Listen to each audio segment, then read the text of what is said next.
Assalamualaikum warahmatullahi wabarakatuh. Jumpa lagi bersama saya di channel Ahmad Zuhdi. Pada video kali ini kita berbincang-bincang membahas pendidikan di Kota Batam, kesiapan anak-anak kita untuk di masa depannya. Saya ditemani oleh sahabat saya, Bapak Insinyur Diki Antoni, Sarjana Teknik, Master Manajemen, Insinyur Profesional Pratama. Salam sehat, Pak. Ya, salam. Ya, sebelumnya kita mulai, semoga Indonesia terbebas dari COVID ya, Pak ya. Amin. Pak Deki ini adalah seorang profesional di bidang oil and gas. Beliau adalah praktisi dan juga seorang dosen. Juga saat ini sedang mengambil gelar doktor di Universitas Negeri Padang. Beliau juga salah satu auditor dan juga trainer di bidang lead auditor. Kita membahas pendidikan khususnya di Kota Batam dan bagaimana kedepannya pendidikan mapping dengan tenaga kerja, kesiapan anak-anak kita untuk kerja di masa depan. Ya, kita tahu semua kalau Batam ini adalah kota industri. Begitu banyak industri di Kota Batam, dan bagaimana anak-anak muda khususnya yang ada di Kota Batam bisa mengambil posisi-posisi yang ada di industri-industri tersebut. Pak Deki, menurut Pak Deki, sekarang kita tahu Pak, Batam, Indonesia, bahkan dunia sekarang sudah berubah ya Pak ya, terutama di bidang pola mendidik, karena nggak ada yang tahu kita sekarang tiba-tiba adanya pandemik seluruh dunia. Semua pendidikan, sekolah dari TK bahkan sampai ke perguruan tinggi sudah tidak lagi belajar dengan cara seperti biasa yang tatap muka. Sekarang mereka sudah menggunakan online, sudah menggunakan aplikasi. Nah, bagaimana menurut Pak Deki pendidikan saat ini, Pak? Mengenai pendidikan di Indonesia ini saya kira sudah cukup maju, ya. Walaupun kita ada sedikit hiccup, ya, ada sedikit masalah karena ada pandemik COVID-19. Tapi tentunya memang ini tidak akan menghalangi proses pendidikan, baik itu pendidikan menengah juga pendidikan tinggi, itu tetap berjalan secara normal menggunakan media virtual seperti Zoom, kemudian Google Meet dan sebagainya, ataupun Webex, ya. Itu dipergunakan oleh beberapa instansi-instansi pendidikan. Jadi hal tersebut tidak menjadi masalah yang besar, ya, walaupun memang tatap muka suatu saat mungkin akan tetap diperlukan.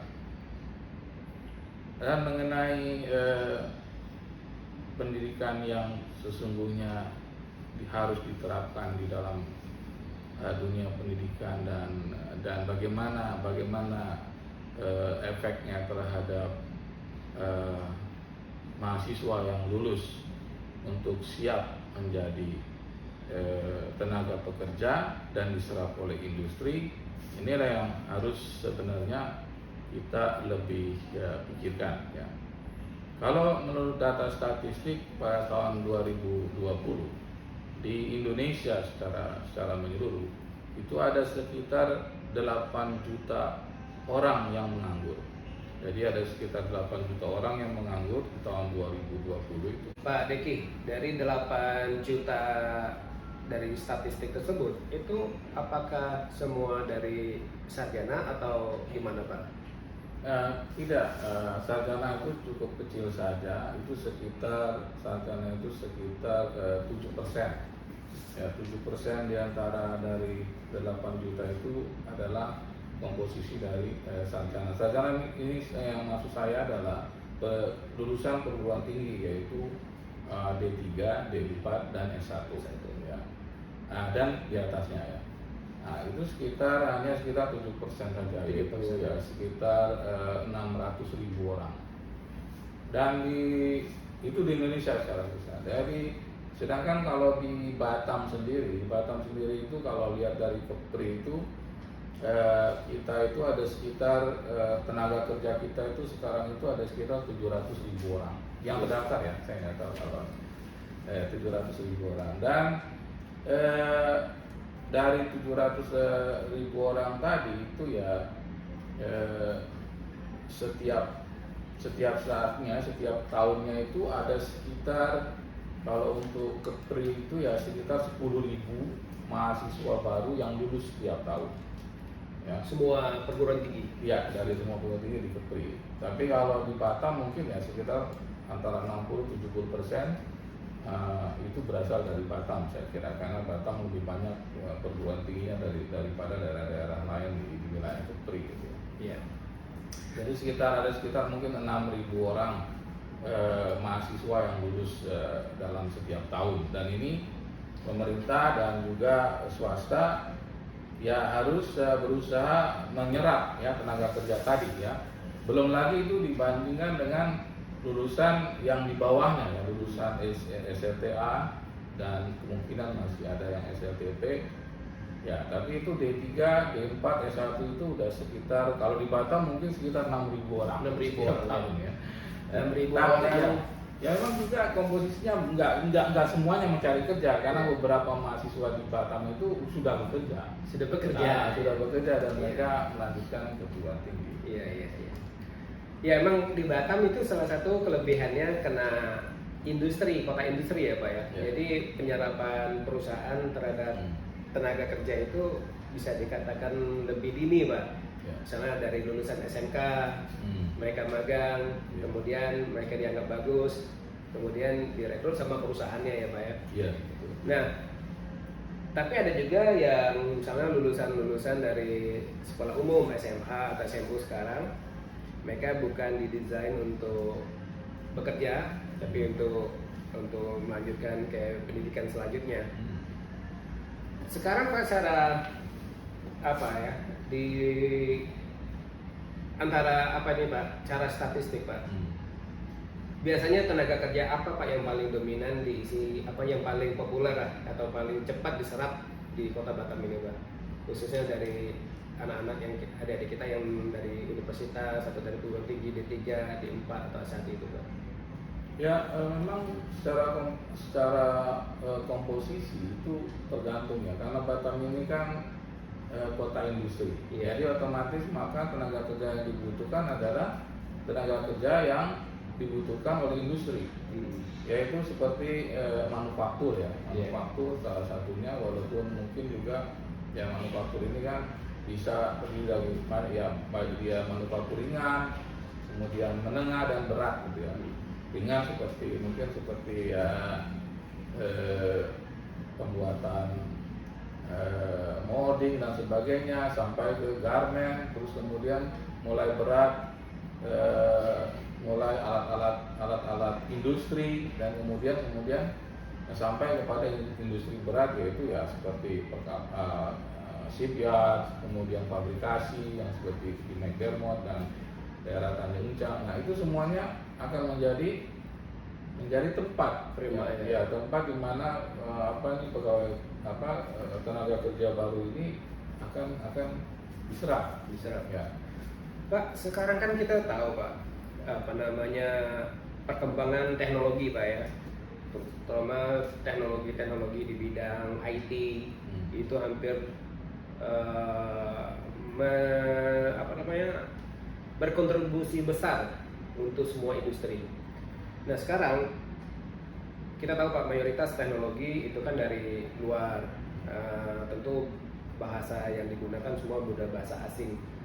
Sekarang bagaimana Pak kesiapan anak-anak kita itu terhadap teknologi bidang IT, juga terhadap bahasa, karena kita di sini dekat dengan Singapura berbahasa Inggris. Itu saat ini menurut pandangan Bapak bagaimana Pak? Ya memang kita nggak bisa menutup apa ya, maksudnya karena memang ini sudah revolusi 4.0 ya. Iya. Revolusi 4.0 juga masuk dan mempenetrasi pasar kerja kita. Ya dimana di situ digitalisasi seperti kemajuan di bidang IT, di media dan sebagainya, otomatisasi. Nah, itu menjadi tantangan juga ya bagi tenaga kerja sekarang ya. Mereka harus memahami bagaimana mereka bisa beradaptasi dengan kondisi yang baru, gitu ya. Sangat kalau saya lihat secara statistik lagi bahwa ada sekarang ini ya, ada sekitar 8.000 orang yang terdaftar sebagai pengangguran terbuka, di mana mereka kadang bekerja, kadang tidak. Gitu. Yeah. Itu cukup juga memprihatinkan, terutama di Pulau Batam ini ya.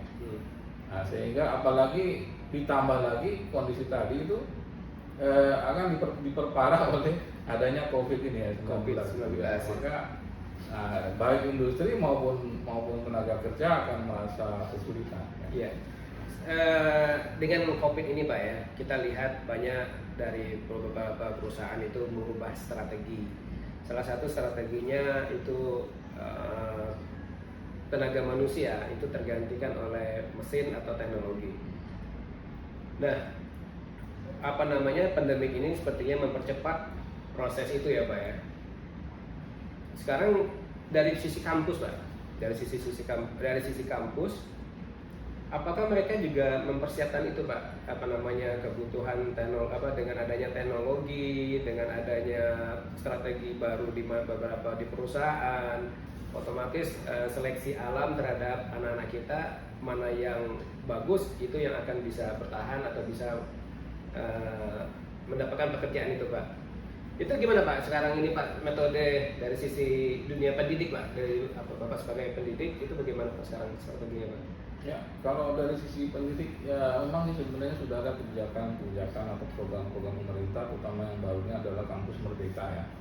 Dimana nanti mahasiswa itu diberikan banyak kesempatan untuk bekerja sambil bekerja atau belajar sambil bekerja. Artinya banyak sekali waktu yang digunakan mereka untuk berpengalaman di bidang industri, walaupun mungkin dalam konsep pemagangan gitu ya. Yeah. Nah itu sendiri sudah bisa memberikan horizon ya, memberikan pandangan bagi para mahasiswa bahwa nanti kedepannya seperti ini mereka bekerja. Dan mengenai otomatisasi yang seperti kebanyakan orang mengkhawatirkan, sebenarnya ya sebagai